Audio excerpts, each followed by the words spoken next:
নমস্কার সবাইকে, কেমন আছেন সবাই? তুষার মুক্তি চ্যানেলে সকলকে স্বাগতম।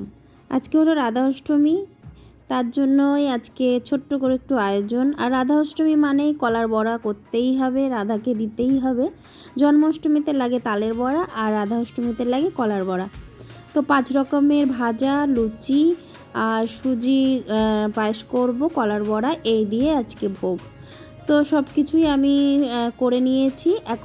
এখন হলো ঠাকুরকে আমি স্নান করাবো। আমার বাড়ি যেহেতু রাধা কৃষ্ণ আছে, তো কৃষ্ণকে আমি নিয়ে নিলাম। এর আগের দিন কিট্টু সব ঠাকুরকে স্নান করাতে পারিনি, আর আমিও তো আসতে পারিনি। দূর থেকে যতটুকু পেরেছি ছেলেকে বলেছিলাম, গোপু সোনাকেই স্নান করে পুরোটাই ওই নিবেদন করেছিল।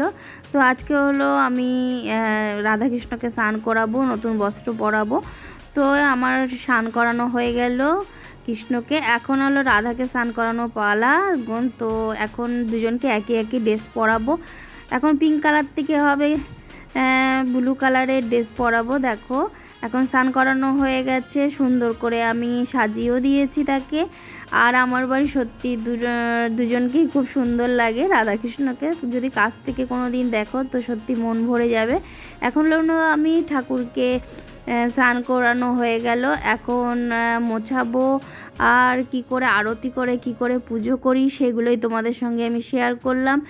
প্রত্যেক দিন যেভাবে আমি পুজো করি সেইভাবেই পুজো আজকেও করলাম। যেহেতু রাধা অষ্টমী, প্রত্যেকটা প্রসাদ আমি নিজের হাতে তৈরি করে দিয়েছি। আর তার সঙ্গে আমার ছেলে তো আজকেই ছিল। ছেলে না থাকলে আমার কোনো কাজই উদ্ধার হতো না। সত্যি আমার ছেলে মানে আমার খুব হেল্প করে। এক এক করে আমি সব আরতি করে নিলাম, দেখতেই পেয়েছো। তো সত্যি ঠাকুরকে কিছু নিজের হাতে তৈরি করে দেওয়া এটা বড় পাওয়া আমার কাছে। আর আমি সত্যি ঠাকুরকে যতটুকু পারি মন থেকে করার চেষ্টা করি। আমি চাই ঠাকুরের কাছে যেন সবাই সুস্থ থাকে, ভালো থাকে, এই প্রার্থনা করি ঠাকুরের কাছে। তো এখন আমার পুজো করা হলো, এই হলো লক্ষ্মী ঠাকুর। আজকে আমার পুজো কেমন লাগলো অবশ্যই লাইক কমেন্ট করতে ভুলবে না। ভালো লাগলে একটা শেয়ার করে দিবেন। আর নেক্সট কোনো ভিডিও আসলে অবশ্যই আপনাদের সঙ্গে শেয়ার করব।